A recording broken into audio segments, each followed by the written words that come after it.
Hello നമസ്കാരം മാന്യപ്രേക്ഷകർക്ക് കിസാൻ വാണിയുടെ പുതിയൊരു വീഡിയോയിലേക്ക് ഹൃദ്യമായ സ്വാഗതം. ഇന്ന് നമ്മൾ പറയുന്നത് നെല്ലിലെ കളശല്യം, അതായത് കളകളിൽ നിന്നുള്ള ശല്യം വളരെയധികം അനുഭവപ്പെടുന്ന ഒരേ ഒരു വിളയാണ് നെല്ല്. കൃത്യസമയത്ത് കളകളെ നശിപ്പിച്ചില്ലെങ്കിൽ നെല്ലിന്റെ വിളവ് 50% മുതൽ 70% വരെ കുറയും. കളശല്യം ഏറ്റവും കൂടുതൽ കാണുന്നത് പൊടിവിത രീതിയിലുള്ള കൃഷിയിലാണ്. പറിച്ചു നിറഞ്ഞ രീതിയിൽ കളശല്യം ഏറ്റവും കുറവാണ്. ചേറ്റ് വിതയിൽ ഇതിന് രണ്ടിനും ഇടയിലായിരിക്കും കളശല്യം.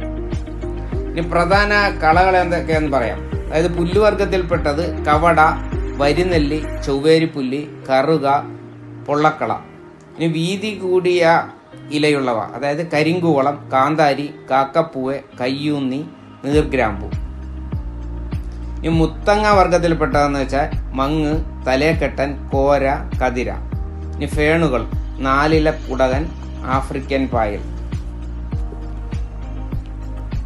ഇനി കളയുടെ നിയന്ത്രണ മാർഗങ്ങൾ എന്തൊക്കെയാണെന്നൊക്കെ.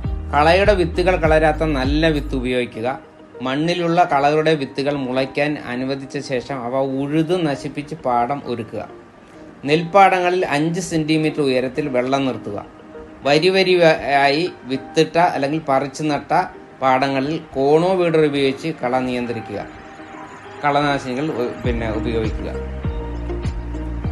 ഇനി കളനാശിനി പ്രയോഗം, അതായത് നിലം ഒരുക്കുന്നതിന് മുമ്പ് ഇഞ്ചിപ്പുല്ല്, കുളവാഴ, ആഫ്രിക്കൻ പായൽ എന്നീ കളകളെ നശിപ്പിക്കാൻ ഗ്ലൈഫോസേറ്റ് എന്ന കളനാശിനി 10 മില്ലി ലിറ്റർ 1 ലിറ്റർ വെള്ളത്തിൽ കലക്കി തളിക്കണം. നിശ്ചിത സ്ഥലം തളിക്കുന്നതിന് എത്ര വെള്ളം വേണമെന്ന് കണക്കാക്കി ഓരോ സ്പ്രേയിലും എത്ര കളനാശിനി വീതം ഒഴിക്കണമെന്ന് തീരുമാനിക്കണം.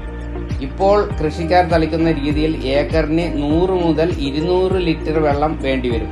കളനാശിനി തളിക്കാൻ തളിക്കുന്നതിനൊപ്പം പമ്പ് ചെയ്യാവുന്ന ബാക്ക് സ്പ്രേയറാണ് നല്ലത്. കളനാശിനി തളിക്കുന്നതിനുള്ള ഫ്ലഡ്ജെറ്റ് നോസിൽ ഉപയോഗിക്കുക.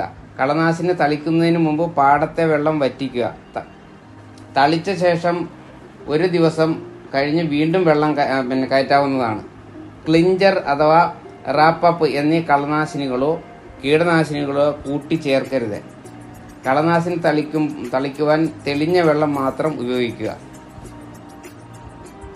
സുഹൃത്തുക്കളെ, ഈ വീഡിയോ നിങ്ങൾക്ക് ഇഷ്ടമായെങ്കിൽ ലൈക്ക് ചെയ്യുക, ഷെയർ ചെയ്യുക, സബ്സ്ക്രൈബ് ചെയ്യുക, കമന്റ് ചെയ്യുക. മറ്റൊരു പുതിയ വിശേഷവുമായി വരുന്നവരെ ബൈ. Thank you.